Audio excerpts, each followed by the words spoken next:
Ain't no half stepping with Marcus J live from the den. Legacy Internet Radio. Thank y'all for staying with us. Listening to Big Rube and Marcus J as we go through the night. Talked a little bit about the Manny Pacquiao Floyd Mayweather fight. We're going to talk to our brother Dave in LA in the next hour. We're going to talk to him about what's going on in Baltimore. Remember the word exaction. That's your word of the night. Exaction. I need you all to look up that word and be prepared for the discussion. Hit us up on social media. Hit us up on the Ain't No Half Steppin' with Marcus J fan page, or hit me up on my inbox, my text message. If you know me, you know how to get to me.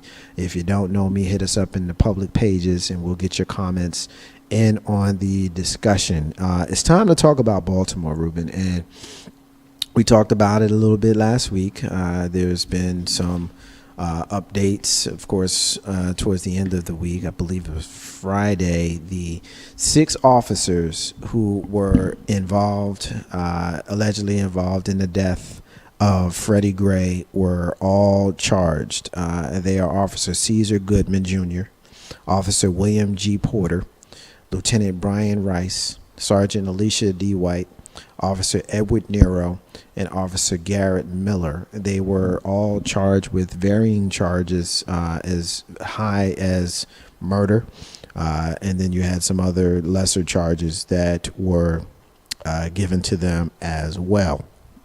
I believe that the highest bail that was given to those officers was $350,000, of which they've all since posted, and they are all free during the period between now and their trials. And obviously, you know, trials take a while to come up, so who knows when that will actually be. We all saw the video last week. They also tried to say that the gentleman who was in the paddy wagon with Freddie Gray said that Freddie was doing these things to himself, therefore causing his own injury. I thought that that was the biggest load of bullshit that I have ever seen or heard in my life, when the initial video that we all saw showed him not able to walk as he was dragged off of the stoop, and he was already writhing and screaming in pain. And we also saw, some of us saw, I didn't see this mainstream, but there was another stop done by that van later on, and allegedly there was 3 to 5 stops, and depending on what news outlet you're listening to, that the van made before it actually arrived at its final destination. 30 to 45 minutes had passed after we seen him being put in the back of the paddy wagon writhing in pain. And so to think that people would believe, and some folks are, let's keep it 100, some folks is believing that bullshit, but for them to really give to us that Freddie Gray severed his own spine at the neck and crushed his own larynx voice box is absolutely outrageously insulting. And so, you know, I'll have more to say on that, but let's round table it, Rube. I keep using that phrase because it's your night, and I want to give you all the due that you deserve. But what do you think, man? Jump in here. I mean, you haven't had an opportunity, at least not on this show, to talk about it. Now's your time. Well, you knew they were getting out on bail. That's just, I mean, it was just, you knew that was going to happen. They're not staying in jail. Well, I wouldn't stay in jail. I would call my grandma's grandma to get, so I can post bail, because the longer they stay in jail, the worse their day becomes, their life. So as far as, you know, there's really something dirty going on, clearly. You know, last time I checked, when you arrest somebody, you don't make a stop, pick somebody else up, and then go to. Wait, really? It's a taxi service now? I didn't realize that. That's how they get down. I mean, yeah, it's in Baltimore. Come on, man. I mean, to me, that's just already crazy. So I'm already done with that. That they were done once they did that. We had some injuries, so you know we had to stop and pick somebody else up. What? And then charge them with nothing. Really? You picked your boy up to hang out in the cop car with you? Come on, man. I mean, there's something dirty going on here, and I don't care if you bring back Johnny Cochran, you ain't getting out of this one. Circumstantial evidence is real. At this point in time, it's become real evidence. And then, even if it was an accident, you let the dude die. Really? How do you have an accident and you sever someone's spine? How is that an accident? I mean, that's what I'm saying. You know, if you say what was the accident? I mean, I get the devil. How did that happen? I get the devil's advocate, and I'm not attacking you. Well, I'm not. It's not a devil's advocate. That's what they said. Yeah. He just hurt himself, and then you still picked up old dude on the way there before you took him down. Come on, man. You can't BS me, and I'm not gonna sit here and take that BS from them because, you know, it took them 40 minutes to get to where they were going. Right. I mean, and that's just like the white Broncos stopping and picking up some from Hardee's on the way down the freeway. That's just stupid. How much was the bail? $350,000, right? Yeah, which is all you gotta do is pay 10%, which is $35,000. If you have a house, you in there. Okay. Did you hear about Alan Bullock? Do you know what Alan Bullock is? I don't know names. Alan Bullock. He's 18 years old. His mother saw him in video and in still photos rioting. This is not the young man whose mom beat his ass in the street. Which is funny. We're going to come back to her in a minute. We're not talking about her. We're going to come back to her. Yeah. Alan Bullock was seen on Facebook and a whole bunch of places basically being a jackass, tearing up property, rioting, and all that kind of stuff. And his mother and stepfather they convinced him to turn himself in, as a rioter. He did that. They arrested him. They put him in jail. And they set his bail at $500,000. What do you think about that, Rope? So are you telling me he took the rap for everybody? $500,000. Did he do anything? Well, there's photos here, and is it footage of him actually destroying stuff? That's a dude on the car. This is radio, and so we can't show the listeners. Listeners. Yeah, but I've seen that picture of the dude on the car. Google Alan Bullock, listeners, and you'll see this come up. I'm getting this from the dailymail.co.uk.com, and you'll see it on there, or just look it up. And you'll see the stuff. I mean, this dude ain't no angel. Okay, yeah. He's out there rioting, and you can see him standing on the hood of a car, and he's throwing cones, and he's destroying police property and basically just being an asshole. But he has $500,000 as his bail. Now, let's kind of do some chronological work here. Chronologically, the police were allegedly involved in the death of Freddie Gray. 6 of them. At least 2 of them were given $350,000 bails. The others, I don't remember the numbers, but I know at least 2 of them have bail of $350,000. 2 of them, right? Murder charges, $350,000 bail. This guy destroyed some property and acted a damn fool, and his bail's $500,000. 804-402-2893. I need somebody to call me up, hit me in social media, and help me either join me in my outrage or tell me that I'm out of my mind for being really, really just looking at them as some would say, as a first lady legacy in that radio, Lisa P would say, the thyroid eye. She would call that the thyroid eye when you giving the, others would say the rock eye. Yeah. Ruben, talk to me, man. How does this happen? Well, somebody's got to be the example of not turning yourself in. But, I will say this. Once again, we talk about bail, $500,000. You pay 10% of that, you get out. So parents had to put up their house if they have a house. That is if he's out. I don't even know if he's out. He's not. He's in jail because the family ain't got $50,000. All right. So, I don't want to. Well, and the other situation is, this is another thing basically saying, because the cops, the highest they got was $350. Right. So basically you're telling me a dude rioting is worth more than a cop killing somebody. That's where I wanted to go. Also, Yes. with that being said, one thing that did not help him at all is there's video and picture footage of him on the top of a car. So I'm not saying they're right, because I think 500 is ludicrous. If they'd have said 100,000, I probably would have been fine with that. Do you think that the damage that he caused to that car was worth $500,000? No. However, because I don't know what type of car it is. Doesn't matter. If it's not a freaking Tesla, yeah. it's not worth $500,000. But the thing about it is, he's being used as the example, which sucks. Don't get twisted.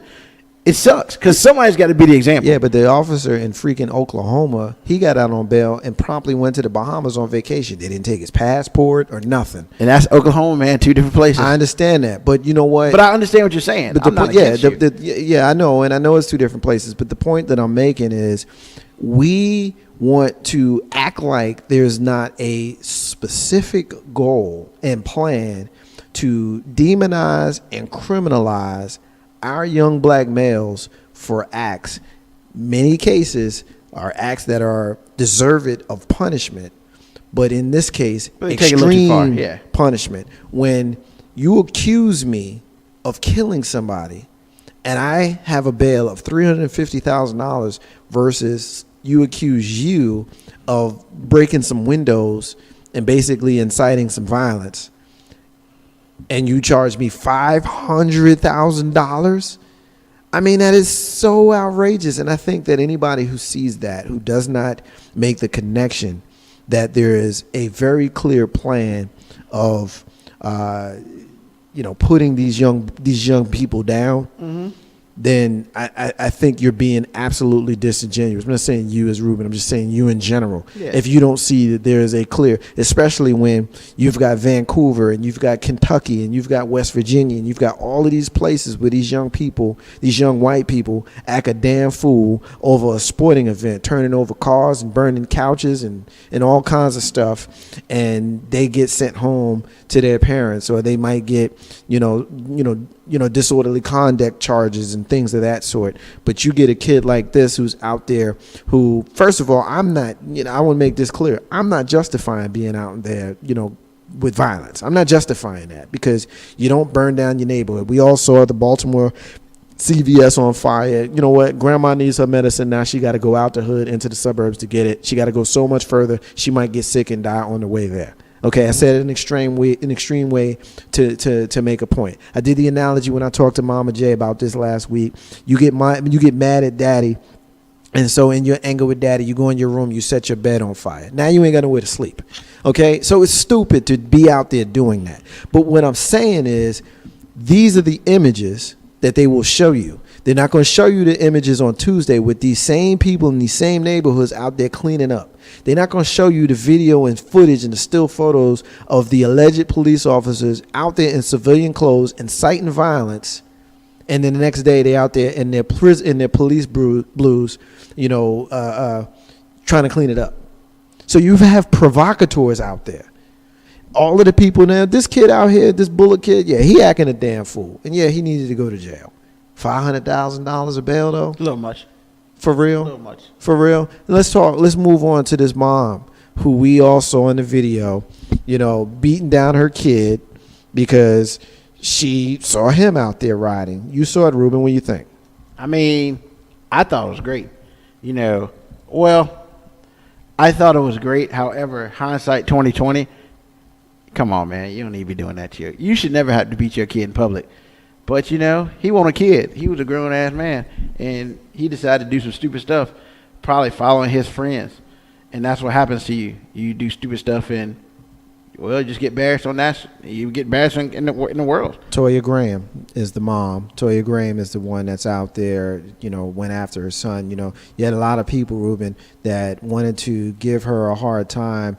You had some mostly in the mainstream media, the white media, that wanted to make her out to be a hero for being out there, and then they decided that they wanted to, just as quickly as they built her up, they wanted to tear her down because of her single mom status and her unemployed status, mm-hmm. and all of that kind of stuff. But I don't expect much from the media.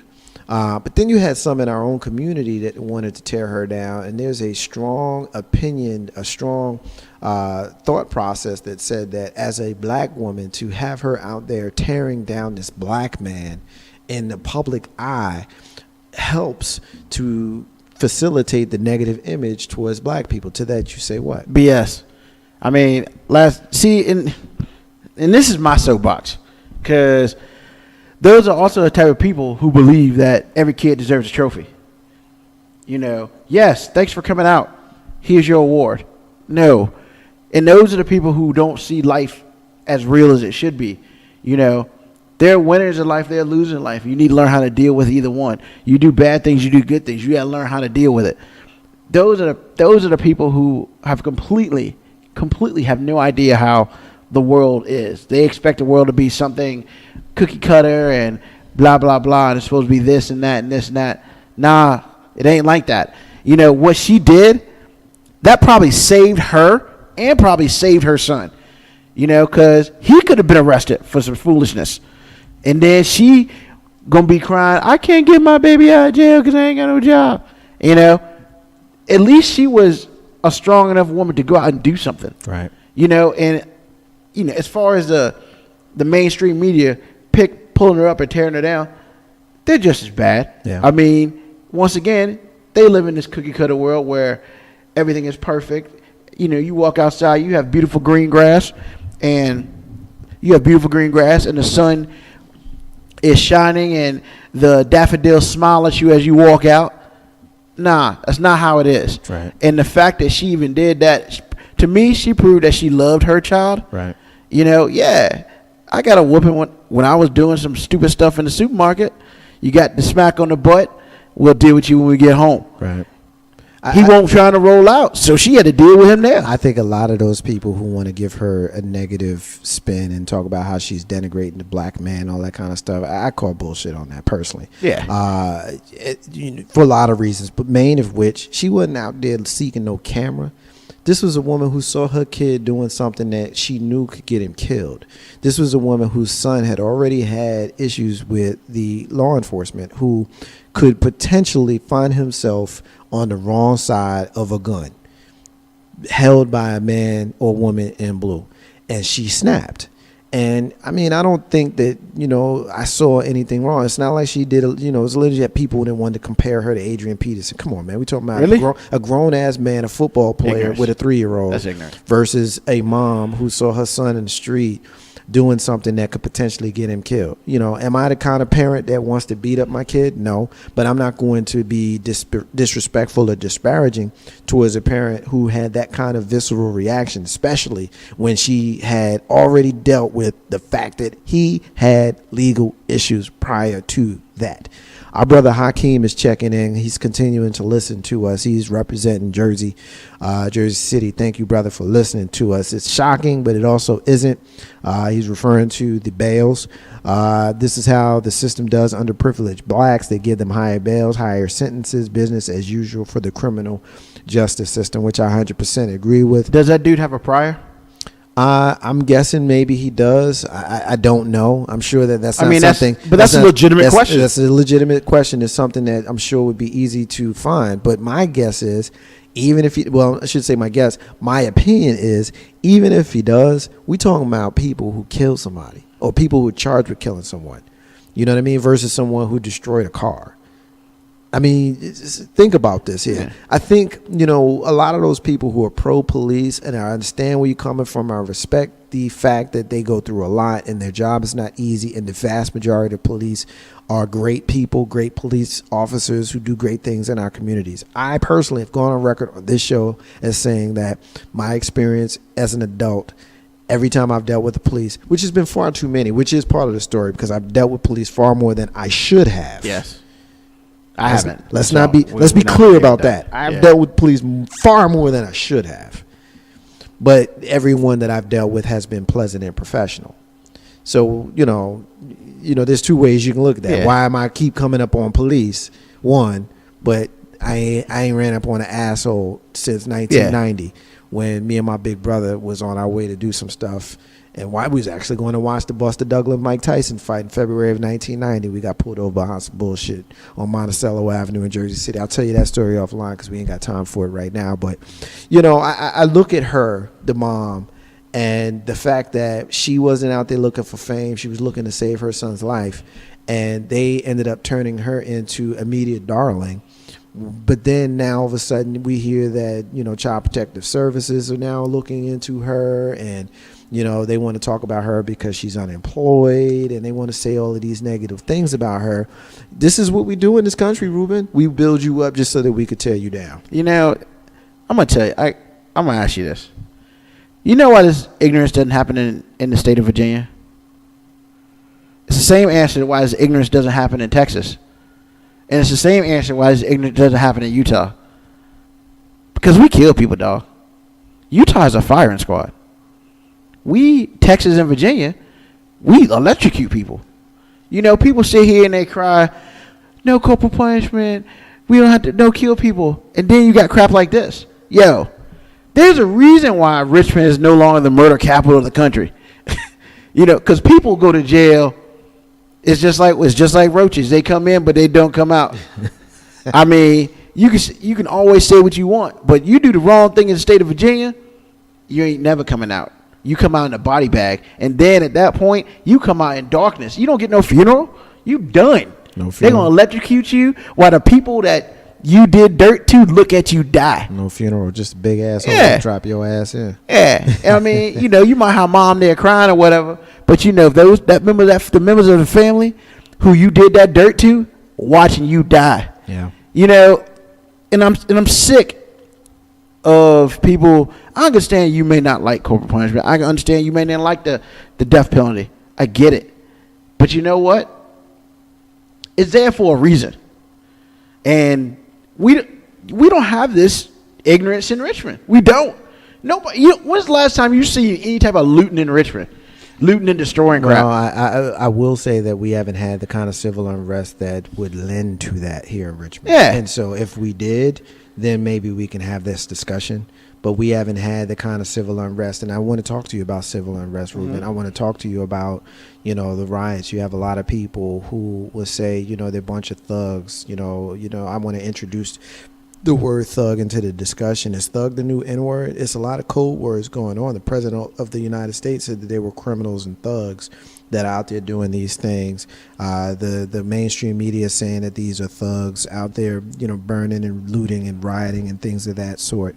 But my thought on that is, if you had justice and you go to the prison and you saw more than just us, you know what I mean? If there was justice, you know, then you might have a different outlet. If you have a poor school system and you have a segregated town where you herd a bunch of people in a small section, and you don't have the kind of educational structure there for them to have any kind of outlet where they would know better than to utilize violence with regards to their frustration, is there any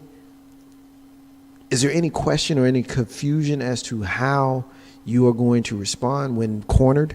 Do you have any question as to how a caged animal, and I guess I probably shouldn't use the word animal, but for lack of a better term, a caged animal is going to respond?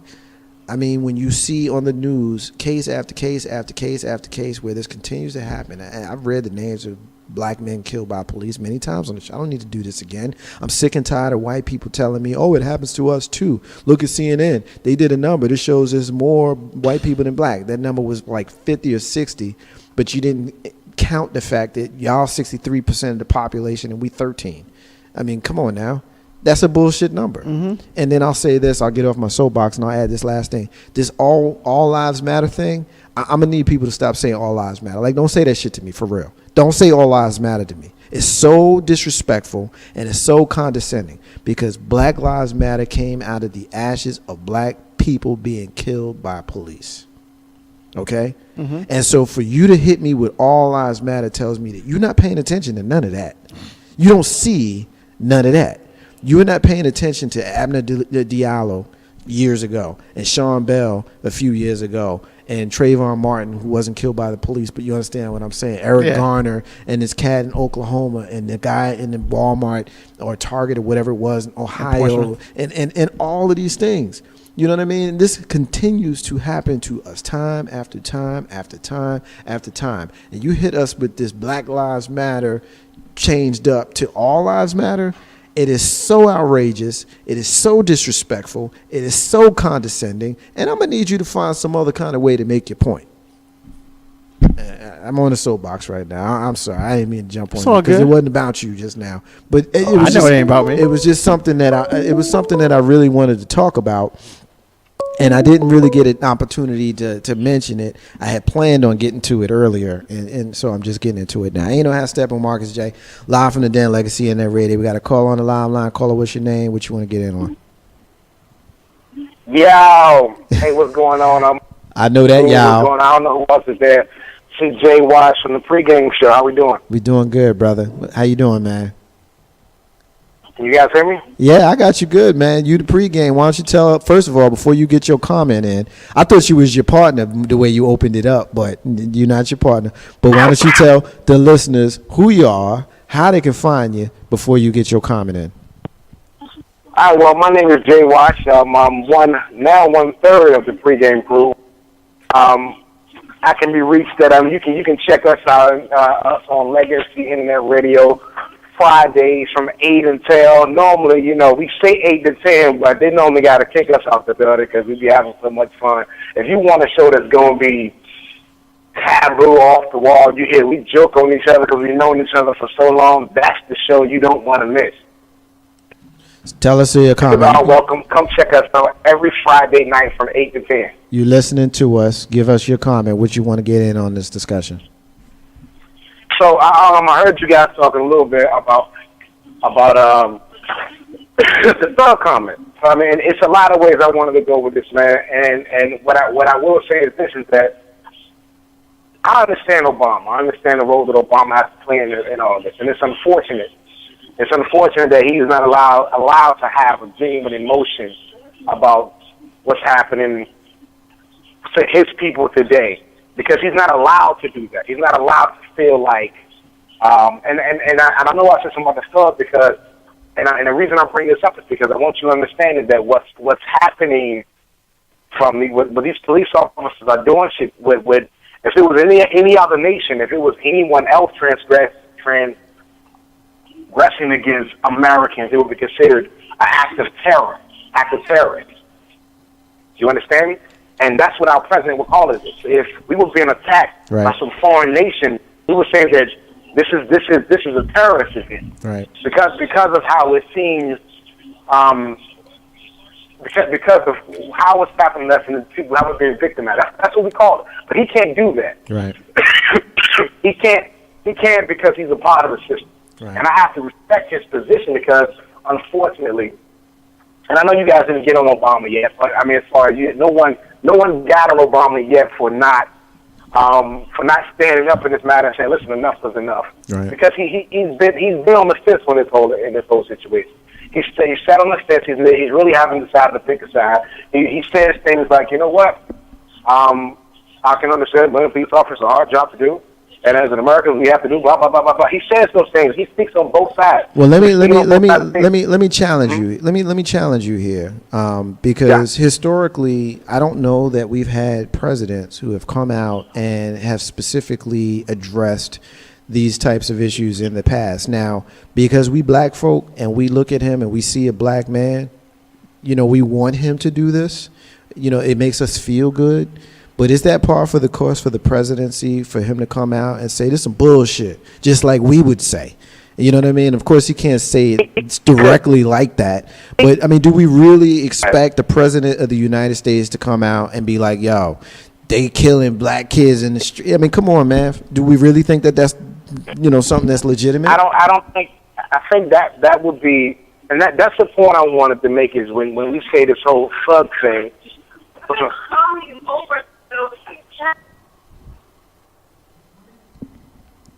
You still with me? All right, looks like we lost our brother Jay Wash, and perfect timing because we were right up against a break when he called in. So Jay Wash, keep listening. That's the pregame. Our brother Jay Wash, who fronts the pregame every single Friday night at 8 p.m. right here on Legacy Internet Radio. We're going to take a break. I'm mad as hell, and I'm not going to take it no more. We got a clip from our movie, The Network. You're going to understand why I'm mad as hell, and you're going to understand why this shit goes on generation after generation. When we come back, we got our brother Dave in L.A. who's going to answer the question, what is exaction? We're going to talk about Baltimore, continuing that discussion. We got a lot to get into. Big Rube, Marcus J, and our special guest that just walked into the room. Ain't no half step on Marcus J. We're going to introduce them on the other side. Stay with us. Be back in a few minutes.